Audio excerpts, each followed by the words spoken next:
Tout d'abord, merci à Web TV Info que nous sommes fiers de recevoir à la flotte pour faire quelques présentations du village et de l'île de Ré. Je suis Simon-Pierre Berthomès, adjoint au maire de la flotte, chargé plus particulièrement de la communication et des informations, mais également je travaille au niveau des affaires sociales, car c'est un point extrêmement important. Et nous sommes là à l'entrée du port de la flotte, où nous commençons les visites du village, lorsqu'avec la Maison du Platin, nous emmenons les visiteurs dans les rues du village. Alors, la flotte, c'est un village qui a été bâti au fond d'une baie. Une baie qui est encadrée à l'est, par une falaise, si l'on continue, qui nous mène à l'abbaye des Châteliers, et à l'ouest, une falaise qui nous mène à la Maladrerie vers Saint-Martin-de-Ré. Entre les deux, eh bien, c'était un marais où des agriculteurs, certains cultivaient le sel, ramassaient le sel, il y avait quelques marais salants, mais surtout, avec l'essor de l'agriculture par l'abbaye des Châteliers, cultivaient la vigne. Oui, alors nous sommes donc au fond du port de la flotte, qui au 15e et 16e n'était qu'un havre d'échouage, où à la fin du 16e, les maisons du quai ouest ont commencé à être construites et les quais étaient en bois. Sous Louis XV, le commerce devenant plus prospère, le gouverneur Sénac de Meilhan a donc entrepris de construire le havre d'échouage tel que vous l'avez à l'heure actuelle. Début du XVIIe, les maisons du quai sud qui sont derrière vous ont été construites. Par la suite, les maisons du quai ouest. Et ce quai est, ce quai sud et ce quai ouest n'ont pas changé de physionomie depuis la fin du XVIIe siècle. Nous allons poursuivre notre visite en prenant des petites rues qui vont nous montrer que la flotte était vraiment un marais et que les rues de la flotte sont en dessous du niveau du port, c'est-à-dire en dessous du niveau de la mer. En quittant le port, nous allons prendre une rue qui descend. Alors ici, nous sommes au carrefour de la rue du Grenouiller et de la rue Charles Biret. Charles Biret, un ancien maire de la flotte. Rue du Grenouiller, toujours en référence au marais. C'était un lieu bien où proliféraient les grenouilles. À ce carrefour, nous avons deux beaux bâtiments agricoles, l'un avec un pigeonnier blanc et l'autre une maison rose. C'est ce que l'on appelle, ce que le maire de la flotte appelle les fermes du phylloxéra. C'est-à-dire que au 19e, lorsque le phylloxéra est arrivé en France, et en particulier dans notre région, il a disséminé complètement les vignes, sauf dans notre île. Pourquoi? C'est que les vignes de l'île de Ré étaient plantées sur du sable et le phylloxéra n'aime pas la silice. Il ne pouvait pas proliférer dans le sable. Ce qui fait que les agriculteurs viticulteurs de l'île ont augmenté la plantation des vignes, ont vendu leur vin sur le continent qui était complètement désemparé par cette maladie et ont bâti des fortunes. Et avec ces fortunes, ils se sont bâtis de très beaux bâtiments de ferme. Nous en avons plusieurs exemples à Sainte-Marie-de-Ré, au Bois-Plage et quelques-uns à la flotte. Mais en vous promenant à Sainte-Marie et au Bois-Plage, vous verrez la richesse qu'a pu procurer en fait le phylloxéra sur l'île. Alors ici, nous sommes au cœur des ruelles de la flotte, restaurées par la municipalité depuis les années 1980. Mais les restaurations de ruelles sont générales dans tous les villages de l'île. Là, toutes les municipalités de l'île de Ré ont fait un effort extrêmement important pour réhabiliter toutes les ruelles, qui étaient un moyen de communication pour réunir entre elles, pour relayer les maisons entre elles. Et ici, ce qui caractérise cette ruelle, c'est qu'elle est extrêmement fleurie. Et on peut dire un grand merci à ces riverains qui effectivement prennent du temps et leur argent pour fleurir la ruelle au profit de tous les promeneurs.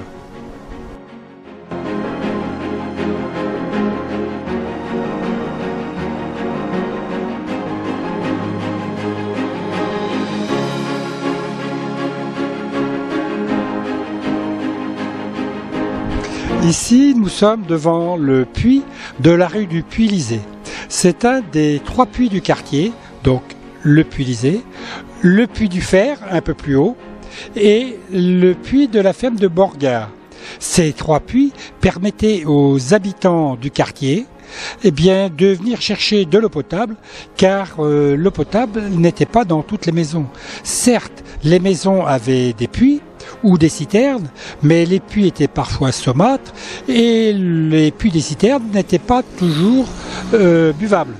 Et moi je me souviens, jusqu'à l'âge de 10 ans, c'est-à-dire dans les années 58-59, venir à un de ces 3 puits selon l'époque de l'année, pour puiser avec un broc, tous les 2 jours, on prenait de l'eau potable pour les besoins de la maison. Ici, on se trouve à une hauteur de plus 8-9 mètres. On va aller voir, quand on va aller au puits de Puy du Fer, on est à plus 14 mètres, c'est-à-dire à la hauteur de l'église de la Flotte, qui est de l'autre côté du village. Alors, ici, on est en haut de la ruelle du Puy du Fer, ou la rue du Puy du Fer à côté. Là, nous avons donc un des 3 puits dont nous avons parlé précédemment. Il y avait un puits au 19e. Après, il y a eu une pompe. Moi, personnellement, je n'ai connu que la pompe. C'était quand même plus pratique que de tirer les seaux. Et une fois que l'eau courante a été installée partout, la pompe en fer est devenue obsolète et la municipalité a fait mettre un puits qui est quand même plus décoratif. Alors, pour arriver à ce joli petit marché médiéval, nous avons donc pris une rue du centre-bourg qui s'appelle la rue du Marché. Rue du Marché, non pas une rue qui conduit au marché, mais rue où autrefois le marché se tenait. Les paysannes, les paysans, les camelots venaient vendre leurs produits le long des trottoirs. Et cela occasionnait une gêne pour les commerçants et les artisans qui avaient du mal à se déplacer entre les chalands. Aussi, après pétition auprès de la mairie, le conseil municipal a décidé en 1805 de rechercher une solution pour cet embarras quotidien. Et il y avait un jardin qui débouchait dans cette rue et ils l'ont acheté. Et au cours de la deuxième moitié du 19e, le conseil municipal a fait appel à un architecte qui a construit un marché, qui a proposé à la municipalité ce marché de type médiéval. Alors, il est vrai qu'à chaque entrée du marché, le panneau prévient marché médiéval 12e siècle. En fait, il faudrait qu'on mette 19e.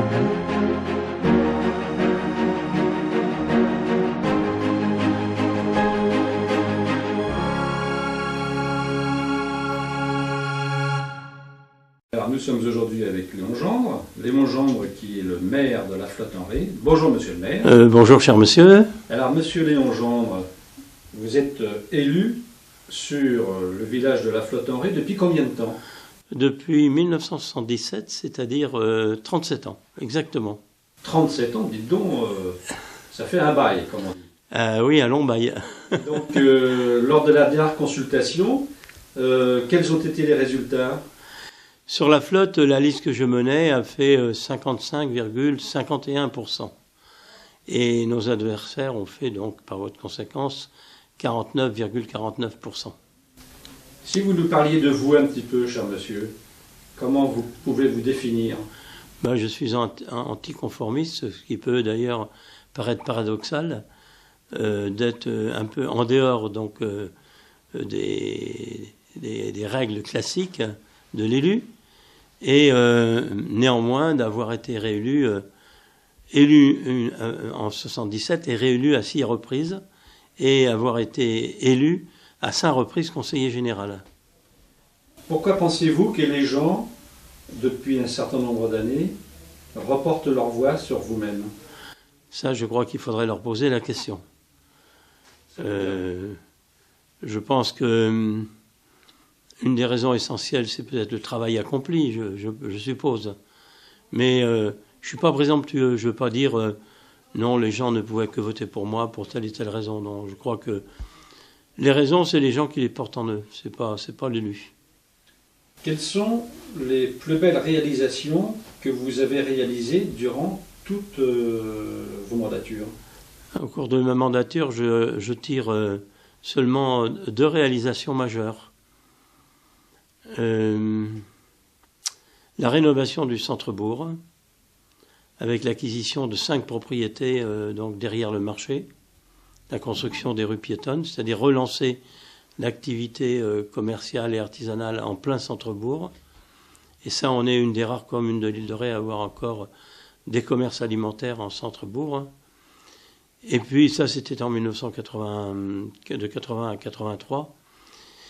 Et puis la construction donc de logements dans le cadre d'une loi qui s'appelle le passe foncier, où des jeunes couples ont construit leur maison sur l'île de Ré pour environ 150-180 000 euros.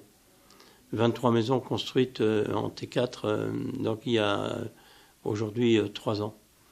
Donc ça, ce sont des réalisations majeures. Le reste, ma foi, je ne dirais pas que c'est banal, mais en fait, je crois que tout le monde le fait. Tout le monde l'a fait.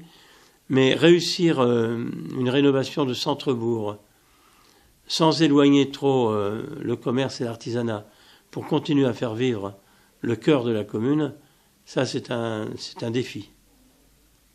Par rapport aux communes, aux autres communes qui composent l'île de Ré, avez-vous une particularité au niveau de la construction et notamment au niveau de votre stratégie de construire une habitation avec une certaine conformité?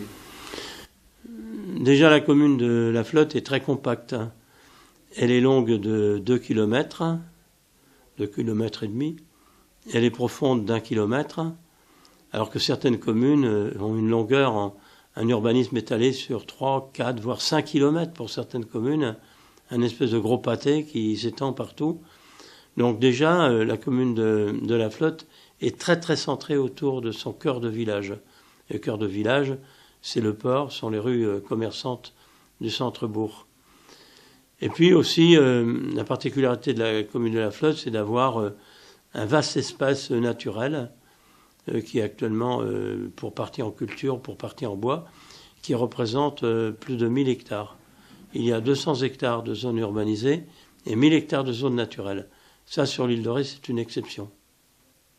Quand on regarde une vue aérienne que je vois devant moi, là, on voit que l'habitat s'étale sous forme d'un arc de cercle. Est-ce qu'il y a une raison particulière à ça?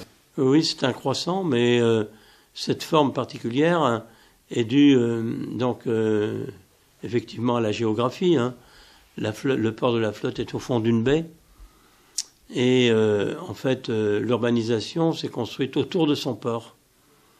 Et il n'y a pas eu d'étalement urbain. Et peut-être qu'une de nos réussites a été de recentrer encore un peu plus l'urbanisation, c'est-à-dire d'avoir une zone dite périurbaine autour du bourg qui est peu importante en surface. Comme beaucoup de villes sur le littoral, pas uniquement sur l'île de Ré, il y a eu, comme vous le savez, la tempête Cynthia. Est-ce que vous avez, après cette tempête, pris des dispositions particulières pour faire en sorte que les choses s'améliorent si jamais une telle mésaventure recommençait? D'une part, on a été durement frappé par Xynthia, car on a eu en fait 15 rues qui ont été inondées, entre 80 cm et 1,40 m d'eau, et on a eu 300 maisons touchées. On avait donc 300 familles qui ont été sinistrées. Ceci dit, l'eau est arrivée à partir de 3h30 du matin, et à 7h30 du matin, il n'y avait plus d'eau. Par contre, les dommages étaient là.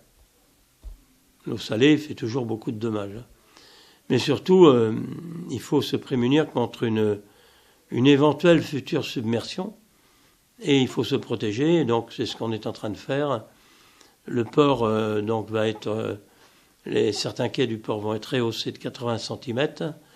Il va y avoir une porte dite anti-submersion qui va être construite donc entre les deux môles, de façon à ce que si on avait par malheur un apport d'eau, l'eau s'est élevée à 4,50 m à la côte NGF. Il faudrait qu'en fait, à 4,70 m, on puisse en fait se protéger de cette submersion.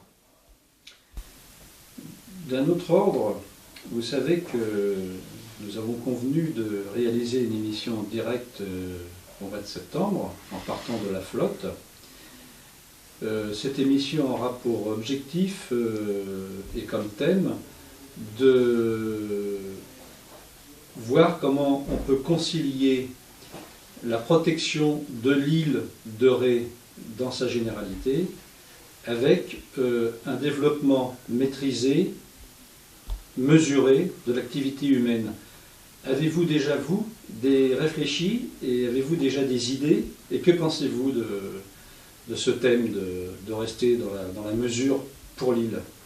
Ben moi, je le pratique depuis maintenant 37 ans. Je l'ai prôné il y a 50 ans.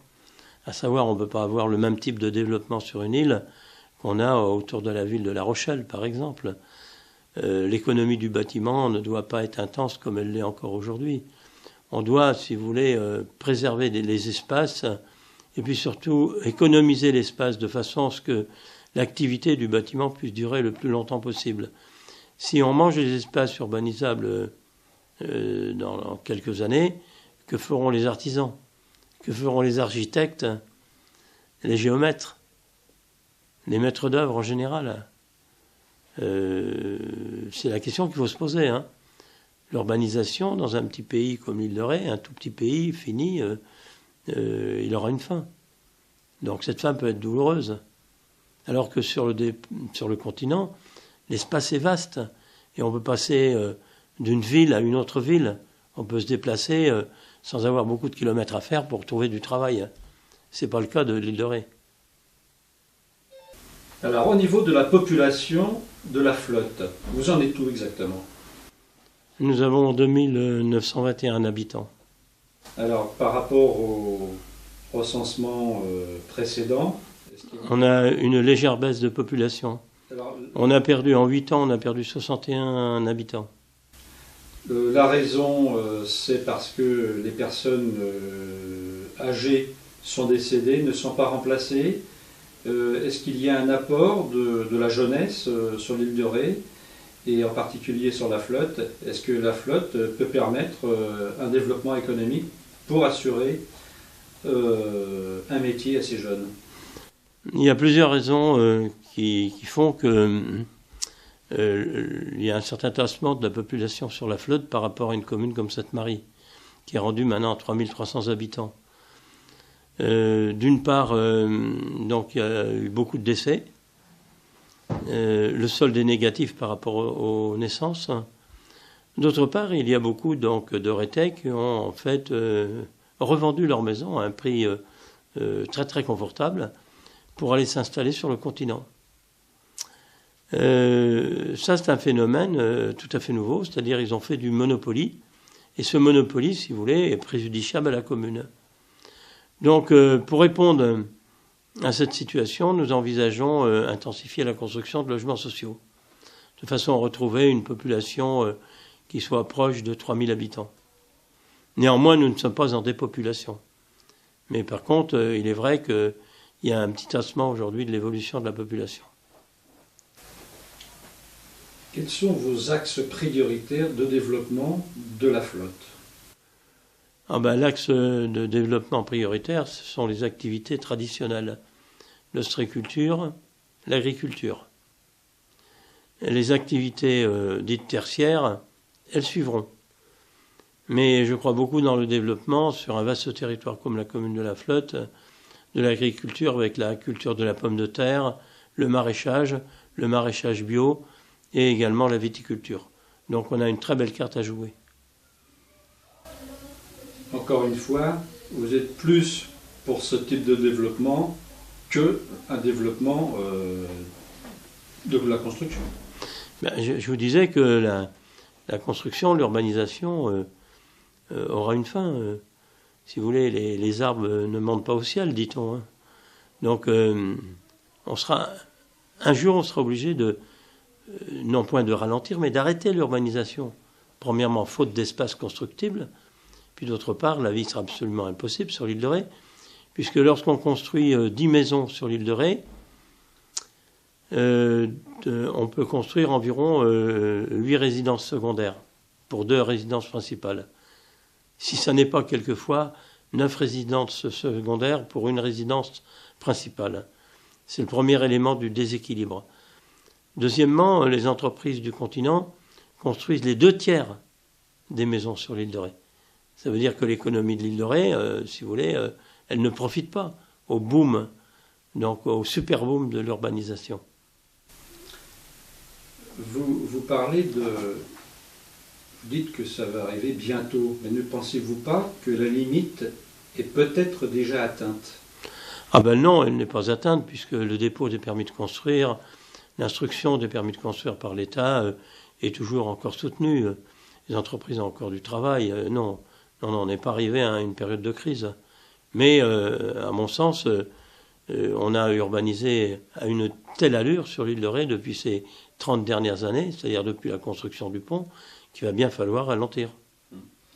D'ailleurs, lorsque on se déplace, alors bien sûr pas en période creuse, mais en haute saison, on s'aperçoit qu'il est de plus en plus difficile de circuler sur cette île. Est-ce que vous ne pensez pas que le fait que la circulation et les déplacements sont très difficiles ne va pas inciter les gens à se désintéresser de l'île? Oui, c'est le risque. Le trop est l'ennemi du bien. Effectivement, les gens peuvent en fait se lasser donc, de la surabondance sur l'île de Ré. Les pistes cyclables sont encombrées, les routes sont encombrées, les rues piétonnes sont encombrées, les commerces sont encombrés. C'est un encombrement général, effectivement. Est-ce que la raison l'emportera?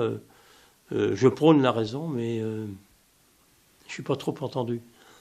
Ça tombe bien parce que, comme vous le savez, le thème de l'émission que nous vous proposons au mois de septembre, c'est justement d'avoir affaire à des gens comme vous, qui êtes, nous pensons, un homme de la mesure, et je pense que la mesure l'emportera. Que pensez-vous de cette réflexion? Je crois que la mesure l'emportera si les autorités, il faut que l'État en fait joue son rôle. Hein. Le modérateur dans cette affaire doit être l'État. Il y a des lois, hein, donc il faut que l'État en fasse usage. C'est pas facile pour un élu municipal dont les mandants attendent beaucoup. Et vous voyez, si vous posez la question, aurait-elle entre un terrain constructible à 600 € le mètre carré, 1,07 € le mètre carré, le choix est vite fait. Est-ce que le tissu commercial, artisanal, pour l'instant vous dites qu'il est relativement prospère, est-ce qu'il peut encore se développer, et pas uniquement par rapport à la construction, mais peut-être vers d'autres orientations que cette fameuse construction? Oui, mais en fait, le commerce actuellement est complètement pourvu. Hein. Il n'y a plus beaucoup de place sur l'île de Ré. Hein. Ou alors, pour avoir des problèmes d'ordre économique ou financier pour une entreprise. Ah non, l'île de Ré est très très bien pourvue. Hein. Dans tous les domaines. Que ce soit l'artisanat, que ce soit le commerce, que ce soit les professions libérales. Rendez-vous compte que j'ai connu l'époque en 1945-46 où il y avait 3 médecins sur l'île de Ré pour 8000 habitants. Aujourd'hui, nous sommes 18 000 et en fait, il y a 30 médecins. Alors quand vous dites 18 000, c'est 18 000 habitants à temps complet. Quoi. 18 000 habitants permanents, oui. Pendant la saison, ce chiffre est multiplié par... il a été estimé à 134 000 personnes. À 134 000 personnes. Donc c'est vraiment... Là, on commence à être un peu dans la démesure. C'était en fait la population maximum autorisée dans les années 80. Ah oui. Ne pas dépasser 135 000 personnes. Avez-vous un sujet sur lequel vous souhaitez vous exprimer et qui vous tient particulièrement à cœur? Non, je voudrais que, en fait, les Rétais, tous, sans exception, prennent conscience que s'ils veulent aller trop vite, s'ils veulent aller trop loin, s'ils veulent aller trop haut, ils porteront atteinte à la qualité même de l'île et par voie de conséquence à sa notoriété, et qu'ils y perdront. Donc ils y gagneront peut-être à court terme, mais ils y perdront à long terme, même à moyen terme. Donc aujourd'hui, il faudrait s'en tenir à ce qu'est l'île de Ré aujourd'hui et ne plus beaucoup la bouger. Eh bien écoutez, ça sera le mot de la fin. La bouger à la marge. La bouger à la marge. Merci beaucoup de nous avoir reçus et voilà. à très bientôt, monsieur le maire. Merci, cher monsieur.